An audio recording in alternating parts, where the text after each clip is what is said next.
Hello, வணக்கம் எல்லாருக்கும். நான் உங்கள் துரை. எல்லாரும் ரொம்ப அருமையாக இருப்பீங்கன்னு நம்புகிறேன். இன்னைக்கு உங்களை சந்திக்கிறதுக்காக உடைந்த நிலாக்கள் புத்தகத்திலிருந்து 3வது அத்தியாயம் ஒளிச்சத்தம் அப்படின்னு ஒரு அத்தியாயத்தை பற்றி பேச போகிறோம். இதில் காதல்லாம் என்னெல்லாம் செய்யும்னு நம்ம பார்ப்போம். வாங்க. ஒரு காதலுக்காக ஒரு சிற்பி ஒரு மலையவே குடைஞ்ச கதை தான் ஒளிச்சத்தம். இது அரபு நாடுகளில் நடக்குது. இதை நம்ம விஜயோட வார்த்தைகளில் வாசிப்போவாங்க. இது கூட உங்களுக்கு ஒரு மிகப்பெரிய அகாதியான அன்பத்தை கொடுக்கும் நம்புகிறேன். கேட்போம். சூரிய ஒளிப்பட்டதும் பனித்துளி தீபமாகி விடுகிறது.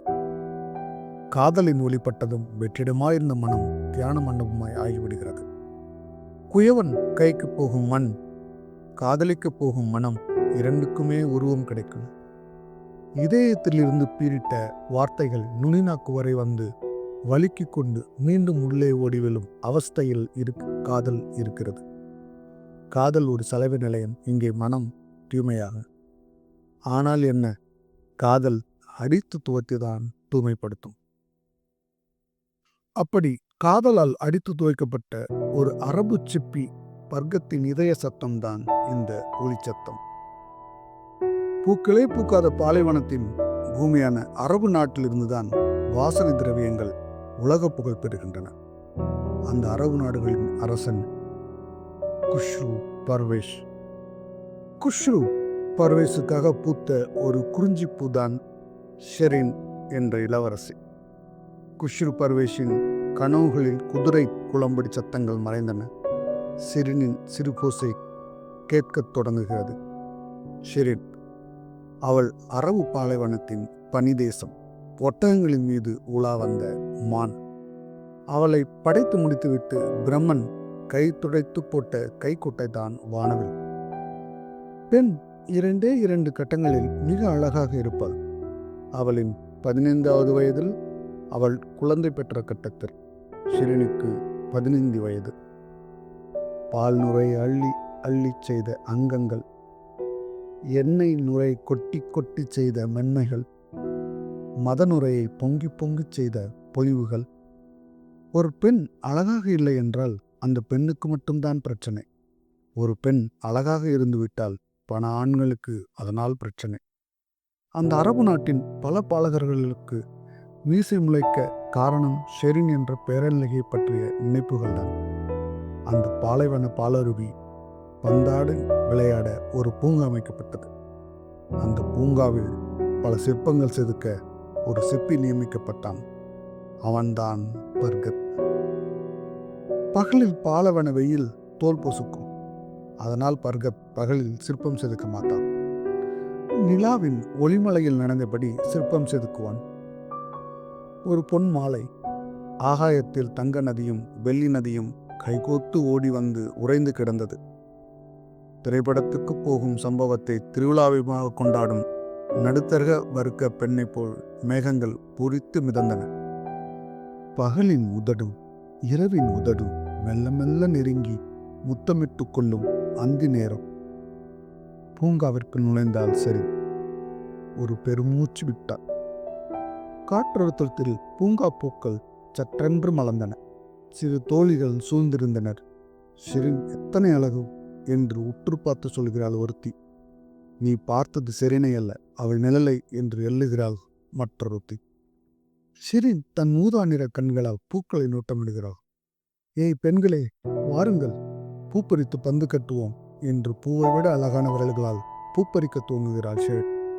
ஆகா, அது என்ன பூ என்று ஒரு திக்கில் ஷெரின் விரல் நீட்டுகிறாள். அவள் விரல் நீட்டிய திக்கில் தோலைகளும் விழி நீட்டுகின்றன. என்ன அழகு, என்ன எழில், அது என்ன பூ? ஷெரின் அந்த பூச்செடியிடம் ஓடுகிறாள். ஒரு கொடியில் ஷெரின் என்ற பூவின் மனதை பூக்க வைத்த பூ பூத்திருக்கிறது. பறிக்கிறாள்.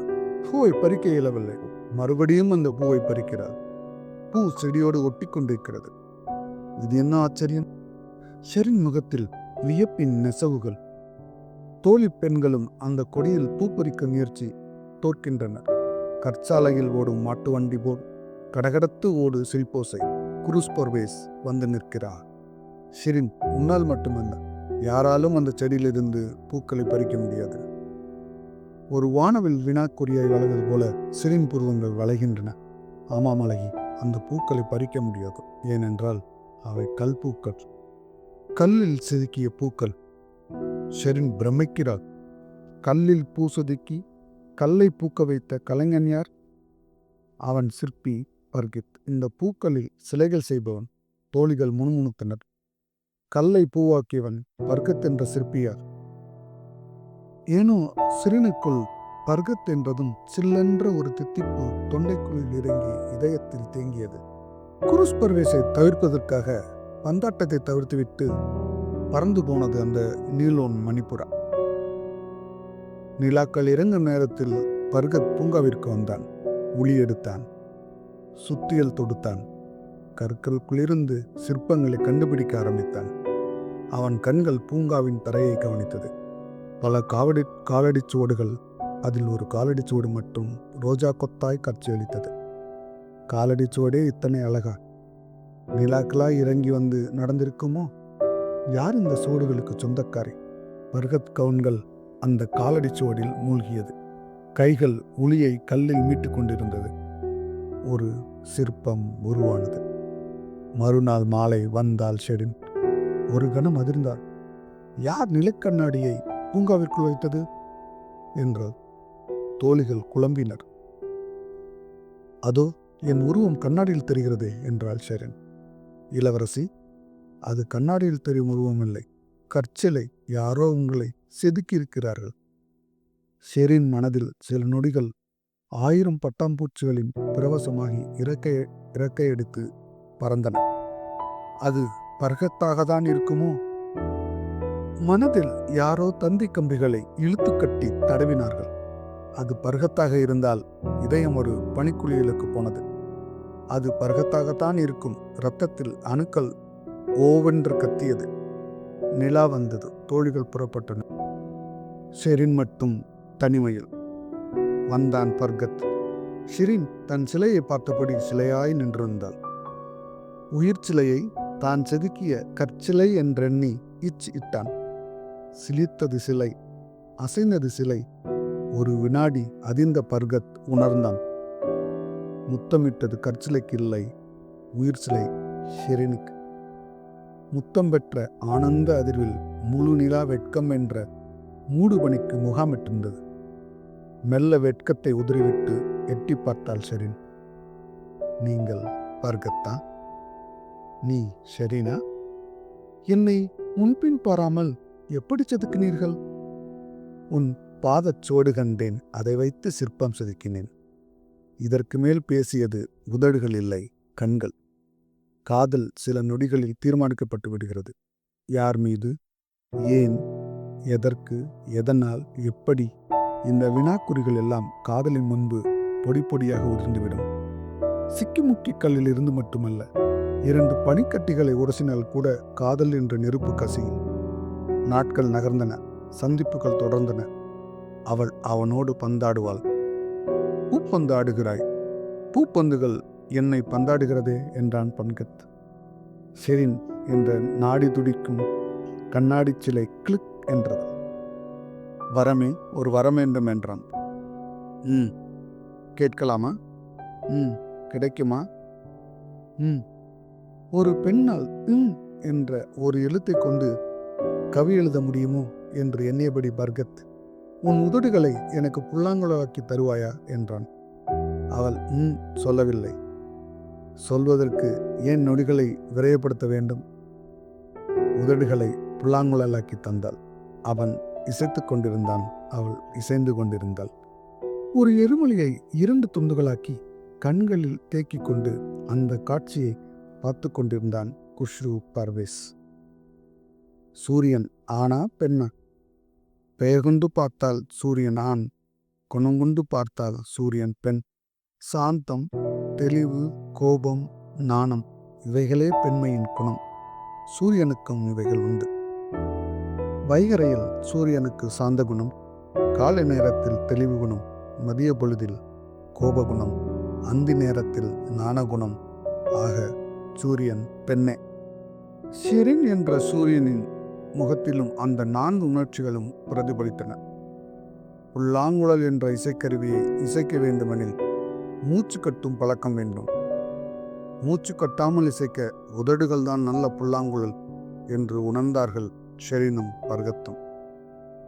ஷெரினின் 15 வயதிற்குள் முதன் முறையாக பாலணுக்கள் உயிர்த்து இயங்க ஆரம்பித்தன. பர்கத்தின் உதடுகள் ஒளிகளாயிருந்தன. அவன் நீண்ட நேரம் செதுக்கினான்.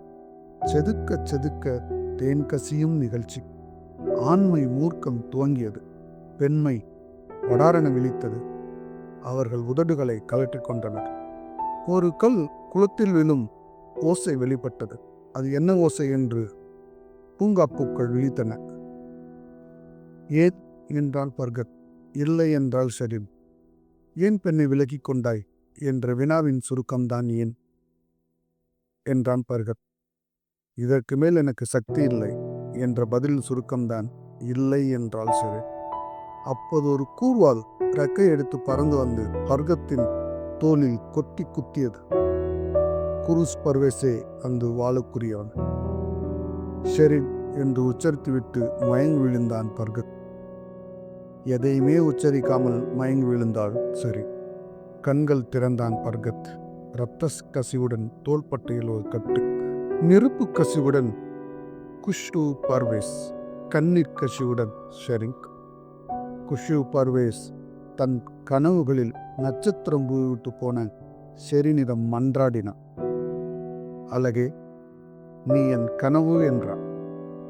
அரசே, பர்கத் என் மூச்சு என்றார். நான் ஒரு புல், நீ என் மீது விழுந்த பனித்துளி என்றான். பர்கத் ஒரு சிற்பி, நான் சிற்பிக்குள் விழுந்த பனித்துளி என்றார். நான் கண் விழித்ததும் உன்னை பார்த்துதான் பழக்கம் என்றார். நான் கண் விழிக்காமலேயே வர்க்கத்தை பார்த்துதான் பழக்கம் என்றாள். நான் உனக்காக எதுவும் செய்வேன், என்னை காதலிக்க கூடாதா என்றான். நான் அடிமைகளை காதலிப்பதில்லை என்றாள். குரூஸ் பர்வேஸ் முடிவு செய்தான். ஷெரிங் என்ற சிற்பம் வர்க்கத்தின் ஒளிக்கு மட்டும் நிகழும். வர்க்கத்திடம் வந்தான். சிற்பி, நீ குடியில மன்னனாகிறையா? வர்க்கத் உதடு பூட்டி கொண்டான். அரபு நாட்டின் பாதிக்கு பிரபுவாகிறாயா? வர்க்கத் உதடு பூட்டியே கிடந்தது. நீ அரபுக்கே அரசனாகிறாயா? வர்க்கத் உதடு இறந்தான். நான் ஷெரினின் குழந்தைக்கு தகப்பனாக வேண்டும். குஷ்ரு பர்வேஷின் மனதில் குரூரம் குபுகுபுக்க தோன்றியது. ஷெரினுக்கு அரண்மனை சிறை, வர்க்கத்துக்கு புகைச்சிறை. இருவருக்குமே சிறைவாசம் என தீர்ப்பிட்டான். வர்க்கத்தை சிறைக்கு இழுத்துச் சென்றனர். ஷெரின் ஓடி வந்தான். பர்கத்தின் வலது தோள்பட்டை காயத்தின் மீது முத்தமிட்டாள். பர்கத் கத்தினான். ஏ மன்னா, என் இடது தோளிலும் உடனே ஒரு காயத்தை ஏற்படுத்தேன். குருஸ் பர்வேஸ் கொந்தளித்தான். அதிகார வர்க்கத்தின் கோட்டை செங்கல் ஒவ்வொன்றுக்கடியிலும் ஒரு வீரனின் உயிர் அடக்கம் செய்யப்பட்டிருக்காது. அத்தனை நாட்டு தேசிய கொடிகளும் லட்சோப லட்ச மாங்கல்யங்களை அறுத்து நூல் திரித்து நெய்யப்பட்டவைதானே. மக்களின் இரத்த ஓட்டத்தை திருடி திருடி பாசனம் செய்தல்லவா மேட்டுக்குடிகள் தங்களின் தோட்டங்களில் பூ வளர்த்து கழிக்கின்றன. மக்களின் சக்தி ஒரு எரிமலை. ஆனால் அது தெரியாமல் ஆள்பவர்கள் எரிமலை மீது தண்ணீர் தெளித்து கோலம் போட்டு கொண்டிருக்கிறார்கள். எரிமலைகள் உறங்கியே கிடப்பதில்லை. அவ்வப்போது கண் திறக்கும். கண்கள் திறந்து 2 இதயங்களை துண்டாட எண்ணிய குரூஸ் பர்வேஸுக்கு எதிராக மக்கள் சக்தி தன் ராட்சத சவுக்கை கையில் ஏறியது. பர்கத்தை விடுதலை செய், ஷெரினை விடுதலை செய், காதலர்களை சேரவிடு. கூர்பே பஸ்ரே சொல்லிக. பாலவன ஒட்டங்கள் மீது தேர்ந்து போன மனிதர்கள் அரச அராஜகத்தை எதிர்த்தனர். குஷ்ரு பர்வேஸ் தன் திட்டத்தின் சுவர்களில் விரிசல் விழுவது கண்டு திணறினான். மக்கள் நினைத்தால் கடல் தண்ணீரை அள்ளி இறைத்து சூரியனை அணைத்து விடுவார்கள் என்று உணர்ந்தான். அவன் மனதில் ஒரு தீய தீ பற்றியது. சிறையில் இருந்து சிப்பி பர்கத்தை விடுதலை செய்தான். அரச சபை, குஷ்ரு பர்வேஸ், பர்கத், மக்கள். குஷ்ரு பர்வேஸ் புன்னகைத்தான். பர்கத்தை சமீதித்தான். காதல் ஒரு போர்க்களம். செறிந்தான் வெற்றியின் சின்னம். பர்கத், நீ ஒரு போராளி, நீ போர் செய்ய வேண்டும். உடனே பர்கத் ஒரு வீரனின் வாளை கையில் ஏந்தினான். குஷ்ரு பர்வேஸ் உடல் புலங்க சிரித்தான். பர்கத், நீ போர் செய்ய வேண்டியது வாளேந்தி அல்ல, உளியேந்தி. இது உளிப்போர். பீசுதான் என்ற மலையோடு நீ செய்ய வேண்டிய உளிப்போர். ஆம், பீசுதான் மலைக்கு பின்புறம் ஒரு நதி ஓடுகிறது. அதுதான் பீசுதான் நதி. மலையை குடைந்து நீ வழி செய்தால் நதி நமக்கு, ஷெரிங் உனக்கு என்றான். பல சிம்மாசனங்களுக்கு அடியில் தோண்டி பார்த்தால் இப்படி ராஜதந்திரங்களால் உறிஞ்சப்பட்ட இரத்த துளிகள் பிசுபிசுக்கும். ராஜதந்திரம் செய்தான் குஷ்ரு பர்வேஸ். ஷெரினை பர்கத் அடையக்கூடாது. பீசுதான் மலையை பர்கத் குடைய முடியாது. குடைந்து வழி செய்தாலும் ஆண்டுகள் அவனுக்கு வயோதிகத்துக்கான அழைப்புதல் அனுப்பிவிடும். குஷ்ரு பர்வேஸ் எக்காலமிட்டான். பீசுதான் மலை, பர்கத் கையில் உளி, இதயத்தில் இரத்த அணுவில் ஷெரீப். மலையை செதுக்க துவங்கினான். இரவு பகல் பாராமல் பீசுதான் மலை பக்கம் ஒளிச்சத்தம் கேட்பதாகவும், ஒவ்வொரு ஒளிச்சத்தத்திற்கு இடையிலும் ஷெரின் ஷெரின் என்ற பர்கத் முணுமுணுப்பது கேட்பதாகவும் ஷெரினுக்கு செய்தி போனது. ஷெரின் காவல் தாண்டி ஒரு கடிதம் அனுப்பினான். அன்பே, மலைக்கு பின் நதி, இதை மறந்து விடுங்கள். மலைதான் குஷ்ரு பர்வேஸ், மலைக்கு பின் நான் இருக்கிறேன். ஒரு புயலாய் எண்ணினான் பர்கத். மலை பர்கத்தின் ஒளிக்கும் காதலுக்கும் மிரண்டு நெகிழ்ந்து வழிதர ஆரம்பித்தது. பர்கத் பீசுதான் மலை முழுக்க ஷெரினின் சிற்பங்களை வடித்துக்கொண்டே வழியமைத்தான்.